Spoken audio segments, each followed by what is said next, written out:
everyone, this is Kiran Jangir and I welcome you all on civil Shiksha. तो हम क्या पढ़ रहे थे या तो आपको पता ही होगा। सॉइल और हाइड्रोलॉजी हमने कंटिन्यू कर रखी है। इस वीडियो में हम पढ़ेंगे सॉइल, और सॉइल की बहुत ही इंपॉर्टेंट क्लास है आज की, जो कि है इंडेक्स प्रॉपर्टीज पर बेस्ड। तो हमारी जो इंडेक्स प्रॉपर्टीज होती है, जैसा कि मैंने यहाँ लिखा है, किस काम आती है? Identification and classification of soil. कैसे? जब आप लेक्चर कंप्लीट कर रहे होंगे तो आपको बिल्कुल इसका मतलब पता होगा, ठीक है। थोड़ी अंडरस्टैंडिंग क्रिएट करने के साथ अगर हम मतलब निकाले तो ज्यादा बेटर रहेगा। एज अ डेफिनेशन बस इतना ही याद रखो कि क्या काम आती है, क्लासिफिकेशन एंड आइडेंटिफिकेशन के काम आती है, ठीक है। कैसे वो आपको बिल्कुल इन प्रॉपर्टीज के थ्रू जाते हुए समझ में आ जाएगा। जैसे कि मैं एक एग्जांपल दूं छोटा सा, तो क्या पार्टिकल साइज डिस्ट्रीब्यूशन, यहाँ पे मैंने एक प्रॉपर्टी लिखी है इंडेक्स प्रॉपर्टी। तो पार्टिकल साइज के बेसिस पे अगर आपको थोड़ी बहुत भी सॉइल आती है तो हम सॉइल को कैसे क्लासिफाई करते हैं? हम फाइन ग्रेन और कोर्स ग्रेन में क्लासिफाई करते हैं, फिर उसको सब डिवाइड करते हैं। फाइन ग्रेन को हम क्ले एंड सिल्ट में सब डिवाइड करते हैं एंड कोर्स ग्रेन को हम लोग सैंड एंड ग्रेवल में क्लासिफाई करते हैं। तो आपको समझ में आया ना, हमने सैंड बोला, ठीक है। तो वहां एक स्पेसिफिक प्रॉपर्टी होगी सैंड की, तो क्या कर रही है ये? क्लासिफाई कर रही है इंडेक्स प्रॉपर्टी, ठीक है। तो हम विदाउट टाइम वेस्ट करें इनको डिस्कस करेंगे। क्या इनमें से इंपॉर्टेंट है वो डिस्कस करेंगे। एज आई सेड कि हम पीएचडी नहीं करेंगे किसी भी एग्जाम में, किसी भी लेक्चर में, ठीक है। हम बस उतना ही पढ़ेंगे जितना एग्जाम के लिए इम्पोर्टेंट है, ठीक है। इंडेक्स प्रॉपर्टीज की अगर बात करें तो टोटल 9 प्रॉपर्टीज है एज अ होल। इनमें से हम डिस्कस करेंगे मतलब क्या इनको फाइंड आउट करने के मेथड हैं, ये क्या होती है, ठीक है। तो देखो, एज ए फर्स्ट जो 3 हमारी रिटर्न है यहाँ पर, water content, specific gravity, unit weight, ये तीनों प्रॉपर्टीज हम डिस्कस कर चुके हैं कि ये क्या होती है, ठीक है। तो आज मैंने वापस क्यों लिखा है इनको? वापस लिखने का सेंस ये है कि अभी हमने बस यही पढ़ा है कि क्या होती है, अब इनको कैसे हम लोग प्रैक्टिकली फाइंड आउट करेंगे वो हम यहाँ पढ़ेंगे, ठीक है। 4th हमारी है पार्टिकल साइज डिस्ट्रीब्यूशन। ये मैंने अभी आपको बता ही दिया है कि हमने कैसे पार्टिकल साइज के बेसिस पर सॉइल को sand, gravel, course silt and clay में डिवाइड किया है।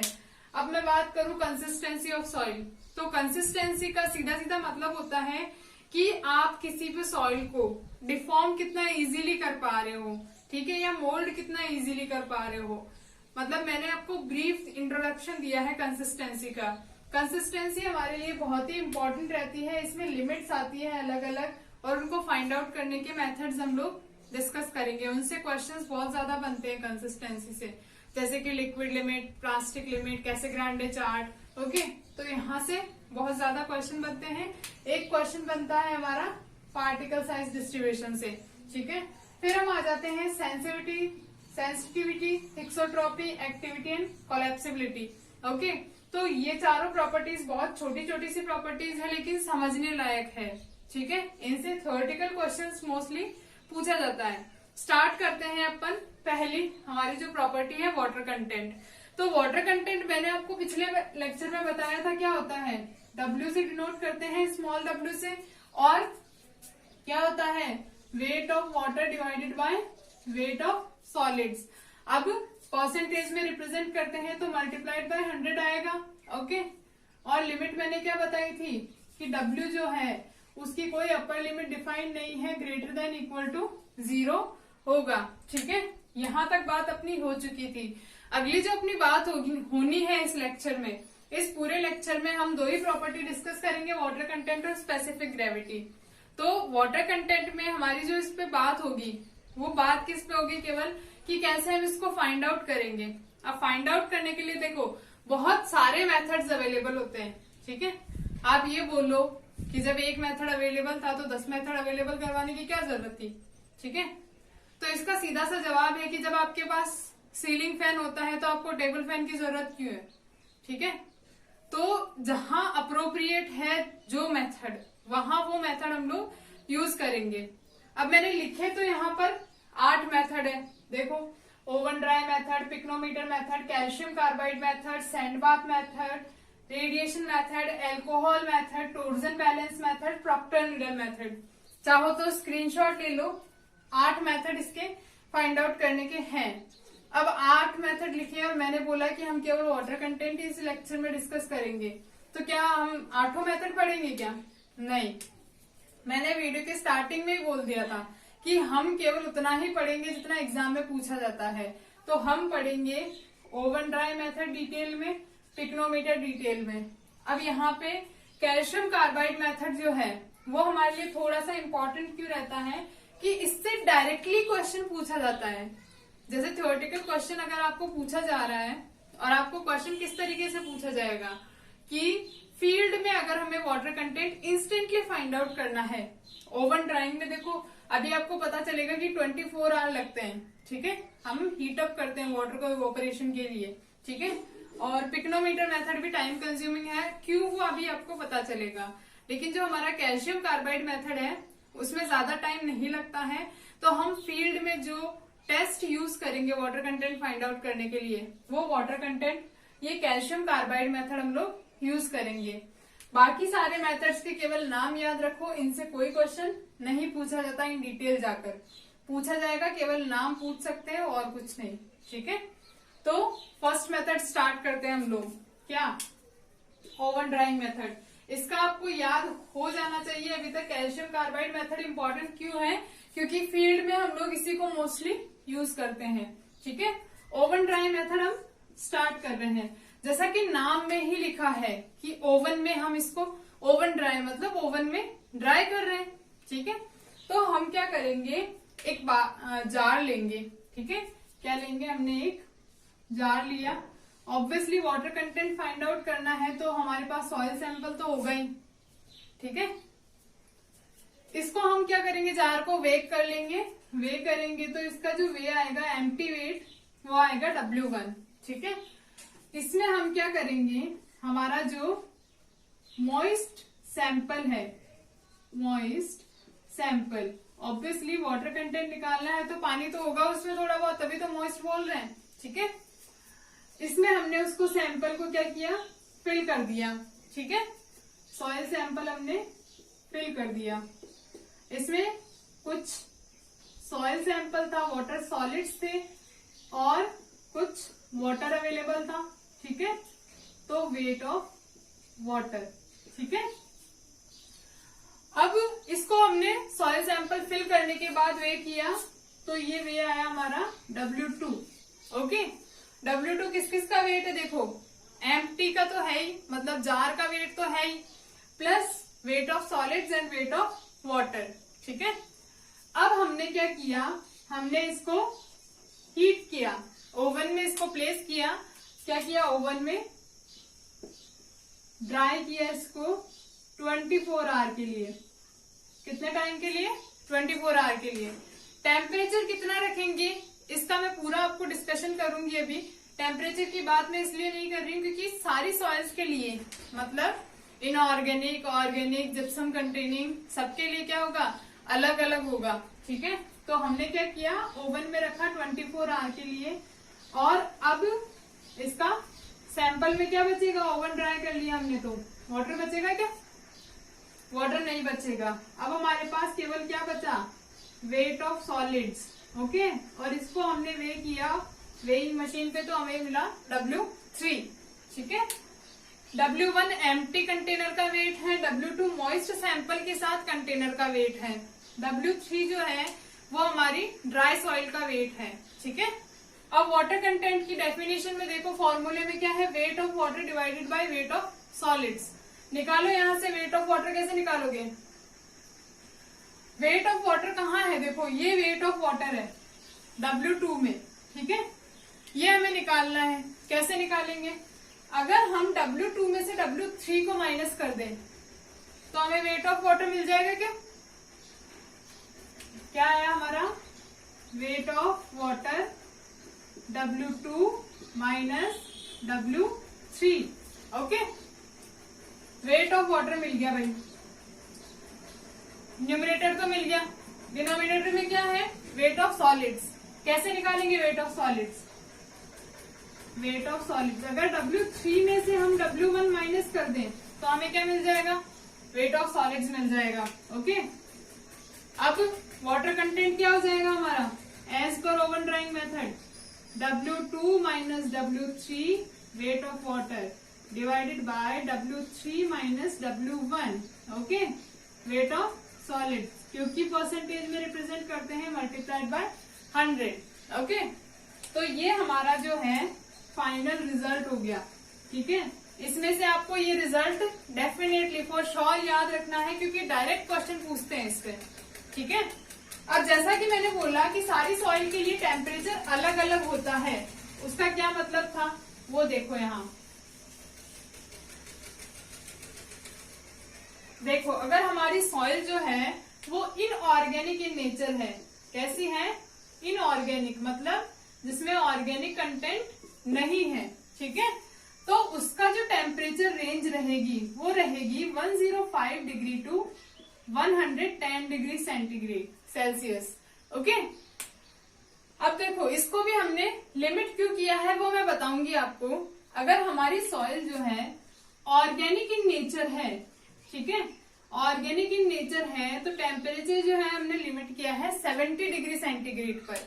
मतलब यहाँ अगर हमारे पास जो मॉइस्ट हमारा सैंपल है वो सैंड है, तो कितने पे हीट करेंगे, 105 से 110 तक। अगर हमारे पास ऑर्गेनिक सॉइल है जैसे मक या पीट, ओके, तो कितने पे हीट करेंगे, 70 डिग्री पर। सिमिलरली अगर हमारी सॉइल में जिप्सम कंटेंट है, क्या है, जिप्सम कंटेनिंग सॉइल अगर है हमारी, ठीक है, उसको हम हीट करेंगे 80 डिग्री सेंटीग्रेड तक, ओके।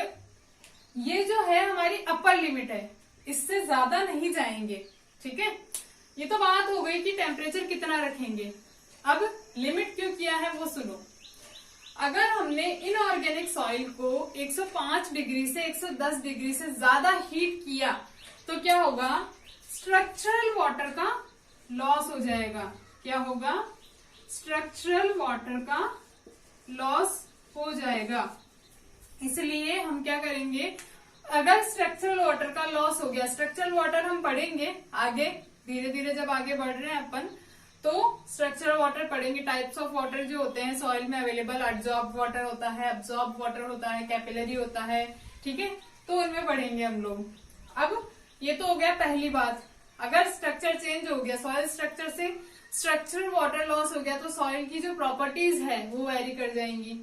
सिमिलरली अगर मैंने ऑर्गेनिक सॉइल को 70 डिग्री से ज्यादा हीट किया तो क्या होगा, उसमें जो भी ऑर्गेनिक कंटेंट मतलब क्या है, डिग्रेडेड सॉइल, जो भी ऑर्गेनिक मास है, अब आप बर्न करोगे, उस हीट करोगे, तो उसमें से जो ऑर्गेनिक कंटेंट है वो क्या हो जाएगा, बर्न आउट हो जाएगा। अगर ऑर्गेनिक कंटेंट बर्न आउट हो गया तो उसमें एशेज आ जाएंगी, ठीक है, और सॉइल प्रॉपर्टी क्या है, चेंज हो जाएंगी। इसीलिए हम ऑर्गेनिक सॉइल को 70 डिग्री से ज्यादा हीटअप नहीं करेंगे। बात करते हैं जिप्सम की। तो जिप्सम की आप प्रॉपर्टीज अगर देखो तो इसमें क्या होता है कि क्रिस्टलाइजेशन स्टार्ट हो जाता है। मतलब जिप्सम कंटेनिंग सॉइल को अगर आप हीटअप करते हो तो उसकी प्रॉपर्टीज में वेरिएशन होना स्टार्ट हो जाता है 80 डिग्री सेंटीग्रेड से ऊपर जाते ही, ठीक है। तो समझ में आ गया कि टेम्परेचर रेंज अलग अलग क्यों डिफाइन करी है और लिमिट क्यों करी है, ठीक है। नेक्स्ट मेथड की तरफ बढ़ते हैं। नेक्स्ट मेथड हमारा है पिकनोमीटर मेथड। क्या है, पिकनोमीटर मेथड।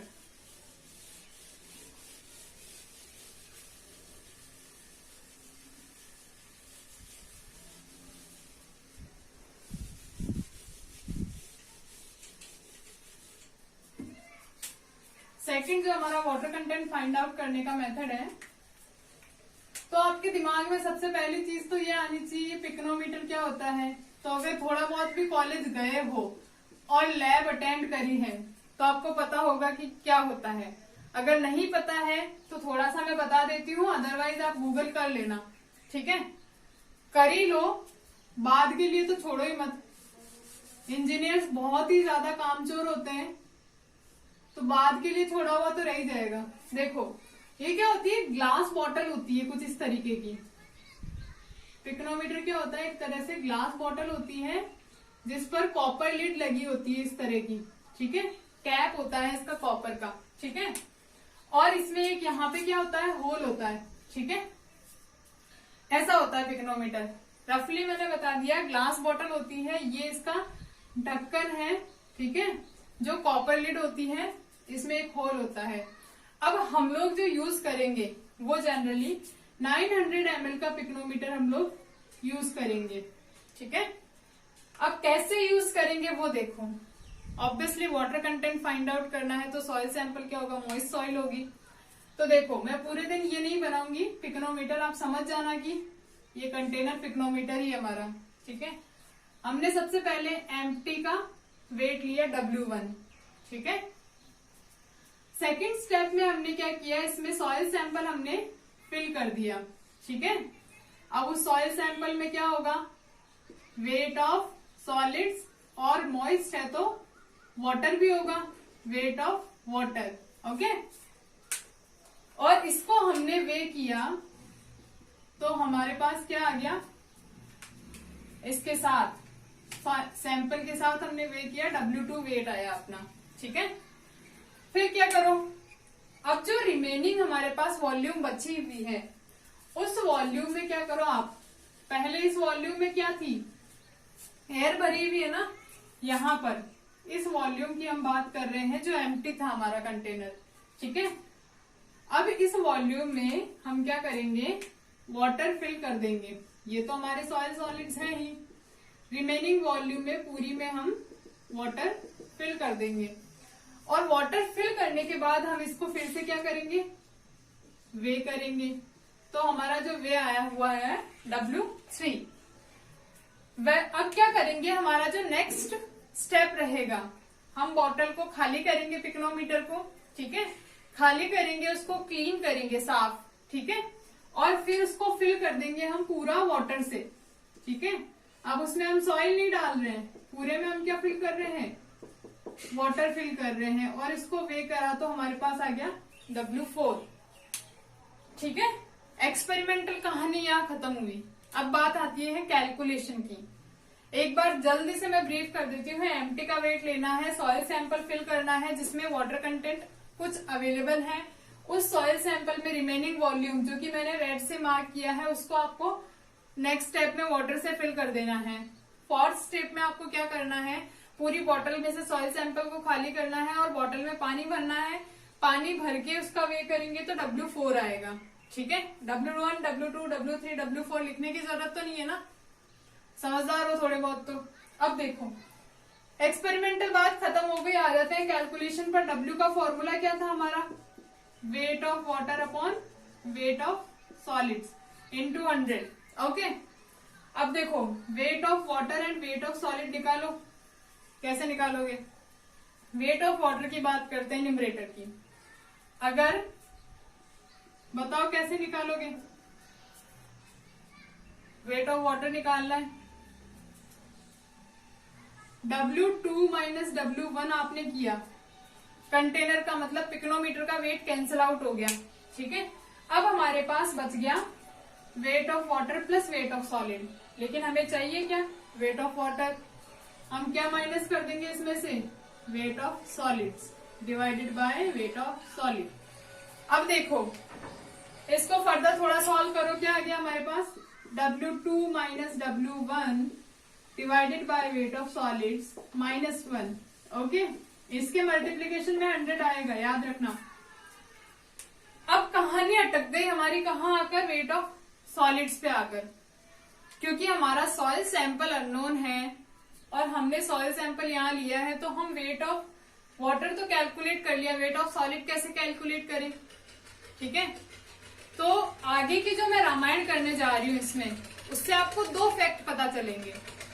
पहला फैक्ट आपको क्या पता चलेगा कि पिक्नोमीटर मेथड हम तभी यूज कर सकते हैं जब हमें उस सॉइल की स्पेसिफिक ग्रेविटी पता हो।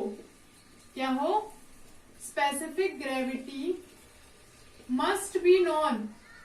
क्यों, ये अभी पता चलेगा, ओके। और दूसरी चीज आपको क्या पता चलेगी कि हम जो भी रामायण कर रहे हैं वो केवल ये wait of solids find out करने के लिए कर रहे हैं, ठीक है। तो स्टार्ट करते हैं। अब क्या है, W4 से स्टार्ट होती है बात कि अगर मैं W3 में से क्या क्या करूं, वेट ऑफ सॉलिड्स को माइनस कर दूं, ठीक है। W3 में से क्या कर दूं, वेट ऑफ सॉलिड मतलब ये अमाउंट, ये माइनस कर दूं, और इतने वॉल्यूम में, वॉल्यूम कितना होगा ये Vs, ठीक है, इतने वॉल्यूम में मैं वाटर फिल कर दूं, ठीक है, WS के बराबर वेट का, ठीक है, WS के बराबर वेट का मैं यहां वाटर फिल कर दूं, तो ये पूरा वाटर से फिल हो जाएगा ना। इतना वाटर इसमें पहले से है, मैंने यहां से इन सॉलिड्स को रिमूव किया और यहां Vs वॉल्यूम का वाटर फिल कर दिया, ठीक है। तो हमने यहां फिल किया Vs वॉल्यूम का वाटर, ठीक है।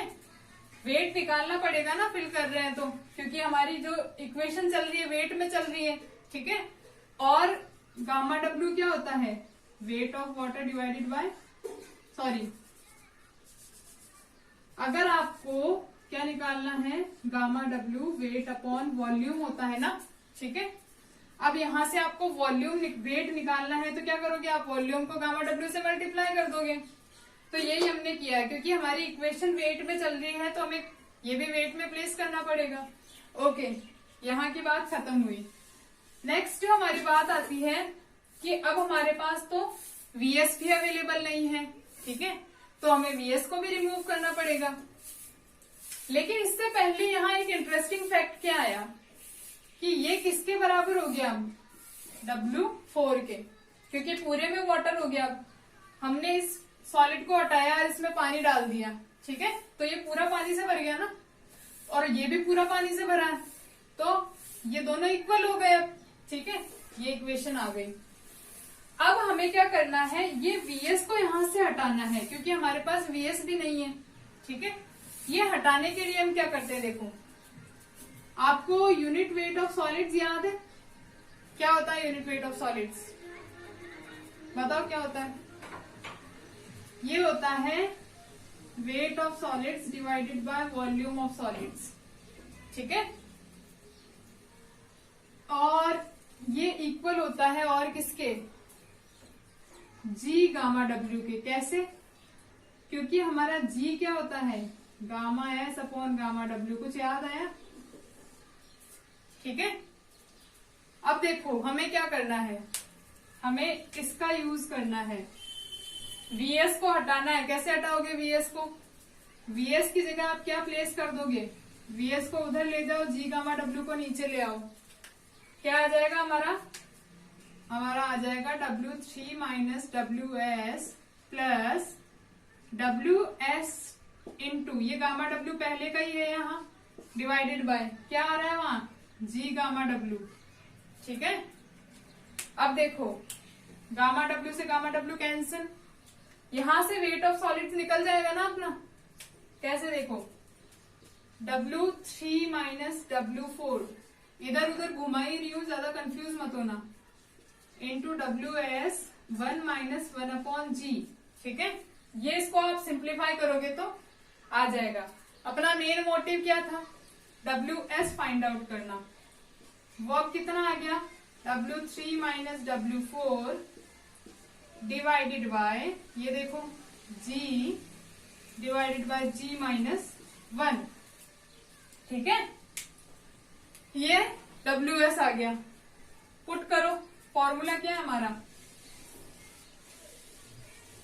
ओरिजिनल फॉर्मूले में अपने को पुट करनी है ना ये चीज, ये रहा, W इज इक्वल टू, ऊपर क्या है W2 माइनस W1, हमें क्या करना है, वेट ऑफ सॉलिड्स की जगह ये प्लेस करना है। वेट ऑफ सॉलिड्स कितना है, W3 minus W4 multiplied by G minus 1 divided by G, और ये हमारा माइनस का 1 चल ही रहा है यहाँ, ठीक है। इसको आप और सिंप्लीफाई करते हो तो आपके पास फाइनली क्या आ जाता है, आपके पास जो फाइनल फॉर्मूला डिराइव होता है वाटर कंटेंट का, वो बहुत ही इंपॉर्टेंट रहता है, क्योंकि कंफ्यूजिंग है कि W3 माइनस W4 था या W4 माइनस W3 था, ठीक है। तो अगर आपको ये डेरिवेशन याद होगा तो फॉर्मूला याद रखने में भी इजी रहेगा। ठीक है, तो ये हमारा अल्टीमेट फॉर्मूला डिराइव हो गया। अब इस पर क्वेश्चन कैसे पूछा जा सकता है? आपको जवाब मिल गया यहाँ का कि स्पेसिफिक ग्रेविटी मस्ट क्यों है, क्योंकि यहाँ वेट ऑफ सॉलिड्स निकालने में स्पेसिफिक ग्रेविटी काम आ रही है। ठीक है, और बाकी सारे वेट तो हमें पता ही है। ये फॉर्मूला बहुत ज्यादा इंपॉर्टेंट रहता है। डायरेक्टली इसमें थ्योरेटिकल क्वेश्चन पूछ लिया जाता है, न्यूमेरिकल भी पूछ सकते हैं। ठीक है, ऑल्दो इतना लेंथी क्वेश्चन पूछा नहीं जाएगा न्यूमेरिकल जितना, क्योंकि इसको कैलकुलेशन बहुत ही लेंथी हो जाती है, तो डायरेक्ट फॉर्मूला मोस्टली ये पूछा जाता है। ठीक है, तो हमारी वाटर कंटेंट में से जो मैंने बोला था कि दो ही मेथड हम डिटेल में डिस्कस करेंगे, वो दोनों हमारे कंप्लीट हो गए। ठीक है, अब मूव करते हैं हम लोग स्पेसिफिक ग्रेविटी पर। अब स्पेसिफिक ग्रेविटी क्या होती है ये हम डिस्कस कर चुके हैं। थोड़ा सा अगर आप रिमाइंड करने की कोशिश करें तो क्या होती है स्पेसिफिक ग्रेविटी? क्या बताती है कि कोई चीज एक पर्टिकुलर स्टैंडर्ड फ्लूइड के कंपैरिजन में कितनी हैवी है। ठीक है, क्या बताती है स्पेसिफिक ग्रेविटी? ग्रेविटी जी से डिनोट किया था ना हमने उसको, अभी जस्ट हमने लिखा है gamma S upon gamma W. Okay, हमें ये फाइंड आउट करनी है। ये ट्रू स्पेसिफिक ग्रेविटी है, याद हो। दो स्पेसिफिक ग्रेविटी मैंने बताई थी, ट्रू और अपेरेंट। ट्रू में क्या लेते हैं हम लोग? गामा एस लेते हैं, मतलब यूनिट वेट ऑफ सॉलिड्स। और जो अपेरेंट स्पेसिफिक ग्रेविटी होती है उसमें हमारा जो ये है न्यूमरेटर, उसमें हम क्या लेते हैं? गामा बल्क लेते हैं। ठीक है, यही डिफरेंस है दोनों में।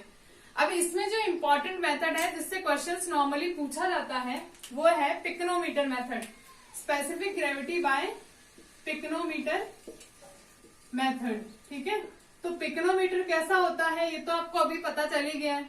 ठीक है, प्रोसेस सेम रहेगा पूरा, बस चेंज क्या होगा यहाँ पर कि जो पिछले हमने एक्सपेरिमेंट में जो सॉइल सैंपल लिया था वो मॉइस्ट था, और इस बार हम क्या करेंगे? हम ड्राई सैंपल का यूज करेंगे। ठीक है, कैसे स्टार्ट करते हैं? एक्सपेरिमेंटल प्रोसीजर पहले इसका देख लेते हैं, फिर कैलकुलेशन पे जाएंगे। तो क्या एम्प्टी कंटेनर लिया, वे किया, W1 आया। ऐसा ही सेट की यहाँ ड्राई सॉइल फिल करनी है। क्या चेंज, ओनली चेंज यही है, कंफ्यूज नहीं होना वाटर कंटेंट में और इसमें। दोनों में पिक्नोमीटर मेथड यूज होता है, लेकिन वाटर कंटेंट फाइंड आउट करना है तो ऑब्वियसली उसमें वाटर अवेलेबल होना चाहिए। और यहाँ क्या है? स्पेसिफिक ग्रेविटी फाइंड आउट करने में हम लोग क्या यूज कर रहे हैं? ड्राई सॉइल का हम लोग यूज कर रहे हैं। ठीक है, फिल किया पिक्नोमीटर में हमने ड्राई सॉइल को और वे किया। ठीक है, तो क्या आया? W2। ठीक है, और ये इसमें केवल सॉलिड्स है अगर ड्राई है तो। ठीक है, अब क्या करो? एज आई सेड की प्रोसीजर में कोई चेंज नहीं है। अब क्या किया हमने? रिमेनिंग वॉल्यूम में वाटर फिल कर दिया। ये वेट ऑफ सॉलिड्स तो था ही, यहाँ हमने क्या फिल कर दिया? वाटर फिल कर दिया। ठीक है, अब इसको हमने वे किया फिर से, ये आया हमारा W3। अब क्या करना है? वही साफ करनी है बॉटल को, खाली करके और पानी से भर देनी है। ठीक है, बॉटल हमने पिक्नोमीटर साफ किया, पानी से भर दिया, वे किया तो W4 आया। ठीक है, ये पूरा क्या है? वाटर है। ओके, चलो ये तो हो गई एक्सपेरिमेंट की बात। अब कैलकुलेशन पे आ जाओ। हमने जी को और क्या लिखा था? याद हो तो क्या लिखा था हमने? Wait of solids divided by weight of water. याद है क्या कुछ? क्योंकि ओरिजिनल इक्वेशन तो यही होती है, ये तो डिराइव्ड है। ठीक है, ओके, तो अब देखो कैसे निकालोगे wait of solids and weight of water. Wait of solids निकालते हैं पहले। तो वेट ऑफ सॉलिड्स निकालने में तो जोर नहीं आएगा, W2 में से आप क्या कर दो? W1 को माइनस कर दो। ठीक है, वेट ऑफ वाटर निकालने के लिए क्या करोगे बताओ? अगर आप क्या करो? W4 में से W1 माइनस करो। ठीक है, तो इसमें केवल वाटर का वेट हमारे को मिल गया। ठीक है, अब क्या करो आप? W3 में से W2 को माइनस करो। ठीक है, तो तो अब हमें क्या मिल गया, अब हमें इस वाटर का वेट मिल गया, ठीक है।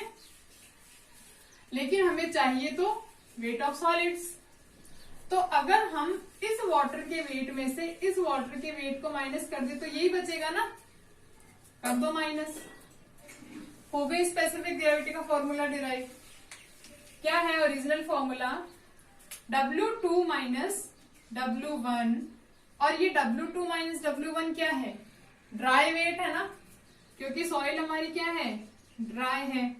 अब इसको सिंप्लीफाई करो तो क्या आएगा, W4 minus W3 plus W2 minus W1, simplify करा है, ज्यादा कंफ्यूज मत होना। तो ये क्या है, W ड्राई है, W4 minus W3 plus W dry, ठीक है। ये आपका स्पेसिफिक ग्रेविटी का फाइनल फॉर्मूला आ गया पिक्नोमीटर से, ठीक है। तो बिल्कुल भी ज्यादा मतलब वो नहीं है कि आप सोचते हो याद ही नहीं हो रहा, सॉइल तो बहुत डिफिकल्ट है, ठीक है। जस्ट आप स्टेप बाय स्टेप मूव करो, चीजों को रटो मत, ठीक है। जो पूछा है वो कैसे निकाल सकते हो अपना दिमाग लगाओ, ठीक है। पढ़ते टाइम भी रटना नहीं है बिल्कुल भी, ठीक है। तो ऐसे ही देखते रहो, अप्रिशिएट करते रहो, कुछ समझ में ना आ रहा हो तो कमेंट करके बताओ, ठीक है। और लाइक एंड शेयर तो कर ही देना, सब्सक्राइब तो अब तक कर ही दिया होगा, नहीं करा हो तो कर देना। Thank you.